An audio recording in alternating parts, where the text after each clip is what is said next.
여기 어쩌면 여러분이 듣기 불편하실 수도 있는 심리학 사실이 하나 있습니다. 항상 좋은 사람으로 살수록 사람들은 여러분을 더 존중할까요? 아니면 더 만만하게 대할까요? 대부분의 사람들은 이 질문에 솔직하게 답하지 않습니다. 하지만 여러분은 이미 그 답을 알고 계실 가능성이 높습니다. 왜냐하면 그 상황을 지금 직접 겪고 계시기 때문이죠. 우리는 어릴 때부터 좋은 사람이 되라고 배웁니다. 양보하고 참아주고 배려하면 결국 사람들도 나를 좋게 대해줄 거라고 믿습니다. 하지만 현실은 그렇게 단순하게 돌아가지 않죠. 심리학에서는 이것을 경계 없는 친절이라고 부릅니다. 이 말은 겉으로 보면 긍정적으로 들릴 수 있지만 실제로는 매우 위험한 상태를 의미합니다. 자신의 기준 없이 타인을 우선하는 행동이 반복될 때 관계는 자연스럽게 불균형으로 기울어지기 때문입니다. 좋은 사람이 되기 시작하면 가장 먼저 일어나는 변화는 여러분이 편한 사람으로 분류된다는 것입니다. 처음에는 작은 부탁이었을 겁니다. 한 번 도와주고, 한 번 더 맞춰주고, 한 번 더 이해해줍니다. 이 단계에서는 오히려 관계가 좋아지는 것처럼 보이죠. 하지만 반복이 쌓이면 상황이 바뀝니다. 사람들은 더 이상 여러분에게 괜찮냐고 묻지 않습니다. 그냥 부탁합니다. 그리고 점점 더 당연하게 생각합니다. 인간은 반복되는 행동을 기준으로 상대를 정의합니다. 여러분이 계속 받아주면 그것은 선택이 아니라 성향으로 인식됩니다. 그 순간부터 여러분의 친절은 특별한 행동이 아니라 기본값이 됩니다. 여러분이 한 배려는 기억되지 않고 그저 항상 그렇게 해주는 사람이라는 이미지만 남게 됩니다. 이때부터 관계의 균형은 눈에 보이지 않게 무너지기 시작합니다. 이와 동시에 두 번째 변화가 시작됩니다. 바로 여러분의 경계가 사라지는 것입니다. 좋은 사람은 거절을 어려워합니다. 상대를 실망시키고 싶지 않기 때문입니다. 그래서 싫은 상황에서도 괜찮다고 말하고 불편한 순간에도 웃으며 넘깁니다. 하지만 이런 반응이 반복되면 사람들은 여러분의 한계를 전혀 알 수 없게 됩니다. 인간은 상대의 반응을 통해 어디까지 행동해도 되는지를 학습합니다. 계속 받아주면 상대는 더 멀리 나아갑니다. 처음에는 사소한 부탁이었던 것이 점점 더 큰 요구로 바뀝니다. 그리고 어느 순간 스스로도 감당하기 어려운 상황에 놓이게 되죠.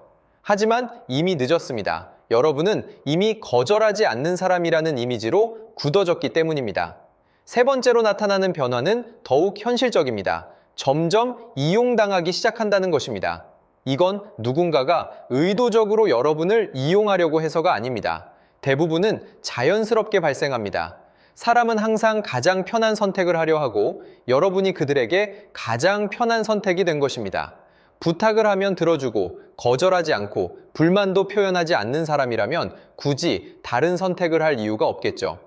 여기서 중요한 질문이 있습니다. 여러분이 그들에게 해주는 만큼 그들도 여러분을 위해 행동하나요? 대부분은 그렇지 않을 겁니다. 이것이 바로 일방적인 관계의 시작입니다. 한쪽은 계속 주고 다른 한쪽은 계속 받습니다. 시간이 지나면 이 구조는 더욱 굳어집니다. 그리고 결국 관계 속에서 점점 소모되고 있다는 느낌을 받게 됩니다. 이 지점에서 많은 분들이 착각하는 것이 있습니다. 착하게 행동하면 결국 존중받을 것이라는 믿음입니다. 하지만 인간의 심리는 그렇게 단순하지 않습니다. 사람은 쉽게 얻을 수 있는 것을 높게 평가하지 않습니다. 언제나 괜찮다고 말하는 사람, 항상 양보하는 사람, 갈등을 만들지 않는 사람은 안전한 존재로 분류됩니다. 문제는 안전함이 곧 가벼움으로 이어진다는 점입니다. 심리적으로 사람은 자신에게 영향을 줄 수 있는 사람에게 더 높은 가치를 부여합니다. 하지만 좋은 사람은 자신의 기준을 드러내지 않습니다. 갈등을 피하고 자신의 입장을 숨기죠. 그래서 상대에게 영향을 주지 못합니다. 결국 편하지만 중요하지 않은 사람으로 인식됩니다. 이것이 바로 존중이 줄어드는 이유입니다. 그리고 여기서 가장 아이러니한 결과가 나타납니다. 주변에 사람은 많지만 관계는 얕아집니다. 연락도 오고 부탁도 받고 대화도 이어집니다. 하지만 깊은 관계는 형성되지 않죠. 이유는 단순합니다. 진짜 모습을 보여주지 않았기 때문입니다. 항상 맞춰주고 항상 괜찮다고 말하고 항상 좋은 모습만 유지하면 상대는 여러분의 실제 감정을 알 수 없습니다. 인간관계는 진짜 감정을 공유할 때 깊어집니다. 하지만 관계를 유지하기 위해 감정을 숨겼고 그 결과 관계는 표면에 머무르게 됩니다.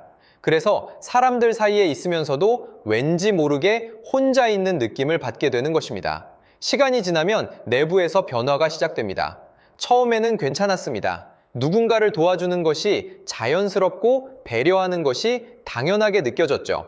하지만 반복이 쌓이면 피로가 생깁니다. 작은 부탁에도 부담을 느끼고 사소한 상황에도 예민해집니다. 그리고 결국 이런 생각이 떠오릅니다. 왜 항상 나만 이럴까? 이 감정은 여러분이 약해서 생기는 것이 아닙니다. 구조적인 문제입니다. 여러분이 만든 관계 방식이 스스로를 그 위치에 계속 두고 있는 것입니다. 더 무서운 건 이 상태가 점점 익숙해진다는 점입니다. 점점 더 참게 되고 점점 더 표현하지 않게 됩니다. 그리고 어느 순간 스스로를 의심하기 시작합니다. 내가 예민한 건가? 내가 이상한 건가? 하지만 그렇지 않습니다. 여러분은 단지 너무 오래 그리고 너무 많이 양보해 온 것뿐입니다. 이 상태가 계속되면 감정적인 소진이 시작됩니다. 처음에는 단순한 피로였지만 점점 무력감으로 바뀝니다. 누군가의 부탁이 오면 거절하기도 전에 이미 지친 기분이 듭니다. 그리고 점점 사람 자체가 부담스럽게 느껴집니다. 이것은 인간관계가 싫어져서가 아니라 잘못된 방식의 관계에 계속 노출되었기 때문입니다. 여러분은 관계가 힘든 것이 아니라 균형 없는 관계에 지친 것입니다. 이 차이를 이해하지 못하면 사람 자체를 피하게 되고 결국 더 고립될 수 있습니다. 여기서 중요한 사실 하나를 아셔야 합니다. 사람들은 여러분을 존중하지 않기로 선택한 것이 아닙니다. 단지 여러분이 보여준 기준에 맞춰 행동하고 있을 뿐입니다. 인간은 상대가 허용하는 범위 안에서 행동합니다. 그리고 여러분은 그 범위를 너무 넓게 열어두었습니다. 그래서 문제가 발생한 것입니다. 이것은 성격의 문제가 아니라 패턴의 문제이며 그리고 패턴은 바꿀 수 있습니다.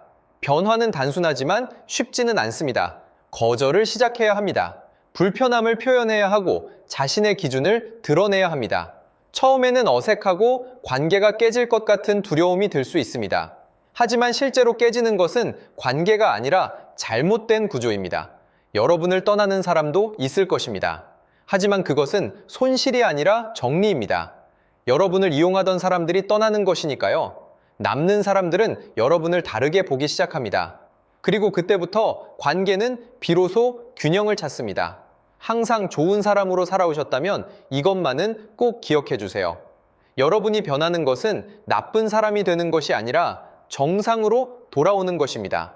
거절을 시작하는 순간, 선을 긋는 순간, 자신의 감정을 표현하는 순간 사람들은 여러분을 다르게 대하기 시작합니다. 그리고 아이러니하게도 그때 비로소 더 존중받게 됩니다. 마지막으로 드리고 싶은 말씀은 이것입니다. 여러분은 더 이상 모든 사람에게 좋은 사람이 될 필요가 없습니다. 대신 여러분 자신에게 좋은 사람이 되어주세요. 그것이 균형이고 그것이 건강한 관계의 시작입니다.